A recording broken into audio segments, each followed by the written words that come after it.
Tidak sedikit warganet yang berkomentar soal kejanggalan dari klaim-klaim kepolisian terkait dengan aksi polisi tembak polisi yang menewaskan Brigadir J di rumah Kadif Propam Polri Irjen Verdi Sambo. Indonesia Police Watch pun mengatakan kasus ini perlu dibuktikan dengan 3 instrumen penyelidikan termasuk dengan forensik dan juga autopsi. Kita bahas teka-teki kasus penembakan antar polisi bersama dengan Edi Saputra Hasibuan, Direktur Eksekutif Lembaga Kajian Strategis Kepolisian Indonesia atau LEMKAPI. Pak Edi, selamat malam. Selamat malam. Pak Edi, terima kasih sudah bergabung bersama kami. Sebelum kita membahas soal kasus yang terjadi di Duren 3 di rumah Irjen Pol Verdi Sambo, bagaimana LEMKAPI melihat kasus serupa yang pernah terjadi di tubuh kepolisian? Seberapa sulit mengungkap keadilan dalam tiap kasus yang melibatkan antar anggota? Ya, saya kira memang terima kasih ya. Saya kira memang yang kasus penembakan, saya kira memang selama ini kita juga kerap ya mendengarkan ada kasus penembakan ya antara polisi dengan polisi ya. Tetapi yang kasus khusus yang ini tentunya memang beda ya. Kenapa beda? Karena memang ini baru kali ini terjadi di rumah orang Pati Polri ya, jabat utama Polri, ini di rumah dinas Kepala Divisi Propam Polri ya. Tentu saja ini sangat menarik buat masyarakat ya. Kenapa menarik? Karena kejadiannya di dalam rumah ya. Kemudian yang terjadi tembak menembak ini adalah anggota anak buah daripada yang selama ini menjapa, mengurusi ya, termasuk juga mengawal Kadif Propam Polri, kemudian juga drivernya Ibu Kadif Propam Polri. Tentu memang ini sangat banyak menarik sekali perhatian masyarakat ya. Kita melihat memang dalam beberapa hari ini ya, dari kemarin ya, sampai saat ini banyak sekali masukan-masukan masyarakat ya, banyak sekali sorotan masyarakat terhadap kasus ini dan menginginkan agar penanganan kasusnya dilakukan transparannya. Dan kita beruntung tadi kita lihat Bapak respon daripada Bapak Kapolri sangat cepat ya. Begitu melihat banyak sekali sorotan masyarakat, kemudian banyak kritikan, ya, banyak juga masukan masyarakat. Maka tadi kita lihat Polri langsung mengambil komando untuk membentuk ya tim gabungan. Dalam hal ini tentu saja itu kita sampaikan baik ya. Di dalam tim gabungan ini ada saya kira yang diketuai oleh Wakapolri, kemudian ada Pak Irwasum, kemudian juga ada Kabid Intelkam ya. Kemudian juga ada dari luar, ada juga dari Kompolnas ya, Komisi Kepolisian Nasional dan juga dari Komnas HAM. Saya kira dengan adanya kehadiran ini, termasuk juga dari luar, tentu akan membuat penanganan kasusnya akan semakin terbuka lebar ya. Ada apa sebetulnya dibalik daripada penembakan ini? Oke, tapi Pak Edi kalau melihat dari kasus yang terjadi antara Brigadir J dan Baradae, Anda sendiri sependapat dengan sejumlah masyarakat bahwa ada kejanggalan dalam kasus ini? Ya, memang kalau dilihat ya agak-agak sedikit janggal lah mungkin ya kalau boleh dikatakan. Kenapa? Misalnya dilihat daripada peluru saja misalnya sampai ditembakkan sampai 5 kali ya. Tentu saja memang ini kalau misalnya itu suatu kasus biasa mungkin cukup dilakukan 1 kali saja atau 2 kali ya. Tetapi ini hampir 5 kali membuatkan masyarakat sampai curiga. Karena kalau misalnya sampai berkali-kali, kalau jumlah tembakan itu memberikan suatu indikasi ada semacam dendam ya, sangat tidak suka sekali ya, sampai bisa dilakukan membabi buta gitu. Mungkin ini juga lah yang menjadi masukan daripada keluarga kemarin. Kalau kita lihat ya banyak sekali meminta ya, agar penanganan kasus ini dilakukan secara transparan ya. Kemudian juga untuk mengungkap suatu kebenaran di dalam kasus.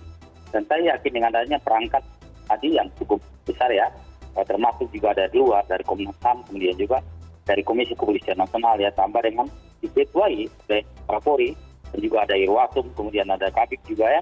Saya kira ini akan akan bekerja cepat dan kemudian akan melahirkan suatu putusan apa menjadi hasil investigasi mereka terhadap kasus ini. Berbicara soal transparansi, apa saja kemudian yang perlu dibuktikan? Instrumen apa saja yang bisa menguatkan yang sebenarnya terjadi pada saat itu, Pak Edi? Ya, sebetulnya banyak nanti yang bisa dilakukan ya, termasuk juga misalnya kalau kita ada kasus seperti ini tentu juga bisa dilihat daripada dilihat daripada komunikasi, percakapan yang dilakukan komunikasi lewat lewat teknologi ya. Saya kira juga bisa sangat bisa diungkap dalam kasus ini. Kemudian juga mungkin hal-hal lainnya juga tentunya akan mendatangkan saksi-saksi yang lebih banyak. Kalau kemarin ada 4, mungkin juga akan ditambah lagi dengan saksi-saksi. Dan saya kira memang kalau lihat kasus ini menurut saya tidak terlalu susah ya.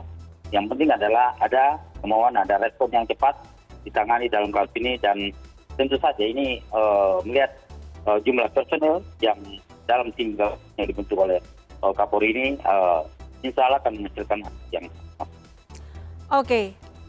Yang mungkin cukup jadi pertanyaan publik yang aneh untuk publik. Publik baru mengetahui kasus ini 3 hari setelah penembakan terjadi. ya. Bagaimana jika TKP tempat kejadian perkara ini ada intervensi?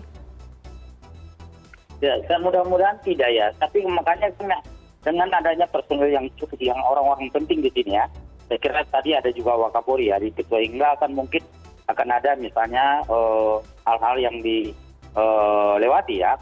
Apalagi misalnya sudah dari awal. Karena biasanya kalau sudah ada kejadian di TKP, biasanya kan sudah ada identifikasi dari kepolisian datang ke lokasi ya. Bahkan tadi kalau kita lihat juga kan sudah dihubungi Polres Metro Jakarta Selatan, kemudian datang ke lokasi pada saat kejadian, kemudian mengambil gambar, mengambil bukti-bukti yang ditemukan dari lokasi ya. Biasanya memang kalau pada kejadian ada kasus pembunuhan seperti ini, ada penembakan ya, identifikasi daripada Polri akan datang ke tempat itu untuk mengumpulkan bukti dari lokasi kejadian, dan itu sangat akurat ya. Kalau misalnya terjadi ada serentetan tembakan, maka tentu akan dilihat tembakannya kemana saja ya. Kalau misalnya itu sampai 7 tembakan, makanya akan dilihat nanti kemana saja 7 tembakan itu mengarah. Kalau memang itu ada itu data yang ditemukannya, tentu itu semua harus dibuktikan ya. Jangan sampai misalnya ada 7 tembakan tapi ternyata di lapangan cuma ditemukan 2 kali tembakan, tetapi yang pasti ke tubuh yang jenazah menurut keluarganya kan ada sekitar 5 tembakannya.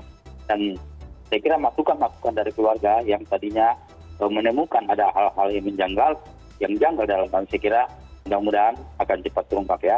Ada apa sebetulnya di balik ini ya. Dan saya yakin sekali siapapun yang terkait di dalam kasus ini, apabila ada pihak lain, tentu ini akan terungkap. Tidak akan mungkin bisa dilewati.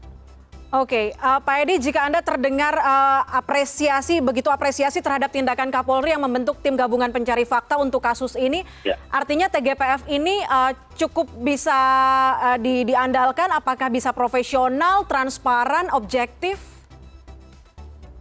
Saya sangat sekali, paling lama mungkin dalam pendapat saya ya, mungkin paling lama seminggu sudah keluar. Itu paling lama ya. Kalau saya berpikir kalau misalnya melihat kasus ini cukup beberapa hari udah bisa diungkap ya. Karena tidak terlalu sulit kalau kami adalah, kenapa demikian? Karena memang ini kan sudah berjalan ya. Tinggal melihat lagi ke belakang kira-kira ada masalah apa sebetulnya sehingga sampai terjadi seperti ini ya. Apalagi misalnya kan alat dan teknologi di kepolisian sangat canggih saat ini ya. Apapun yang terjadi bisa dilihat ke belakang ya. Karena semua teknologi itu bisa didapat. Termasuk juga misalnya CCTV kan, kita belum melihat sampai saat ini belum ada diagnosis. Mudah-mudahan nanti ada CCTV yang ditemukan, tinggal kita akan melihat sebetulnya apa, seperti apa kasusnya terjadi, peristiwa ini terjadi, sehingga itu nanti akan memberikan suatu masukan kepada tim gabungan yang dibentuk oleh Bapak Kapolri. Oke. Ini jadi sesuatu yang mengkhawatirkankah? Karena penggunaan senjata api harus sesuai dengan aturan perundang-undangan, kita tahu. Sementara kita dengar klaimnya bahwa anggota saling adu tembak di dalam rumah. Bagaimana kemudian aturan ini, apa mungkin bisa berubah atau seperti apa dalam pandangan LMKP? Ya, tentunya memang kalau tadi alasannya ada saling tembak di dalam rumah. Kan tadi ada sekitar 7 peluru ya. Kemudian ada jumlah peluru tidak mengena kepada yang bersangkutan, kepada tembak si berada ini ya, berada ini. Tentunya nanti akan dilihat kemana peluru itu tadi kalau memang tidak kena, kemana itu mengena. Dan kemudian kalau itu tembak pasti ada bekas luka bekas tembakan dan kesehatan, karena itu adalah merupakan timah panas ya, bisa ketembak pun pasti ada terlihat ya, ada bukti-bukti yang ditemukan di lokasi ya. Oke. Kira kalau lihat daripada kasus ini, saya sangat yakin, saya optimis bahwasanya ini akan terungkap.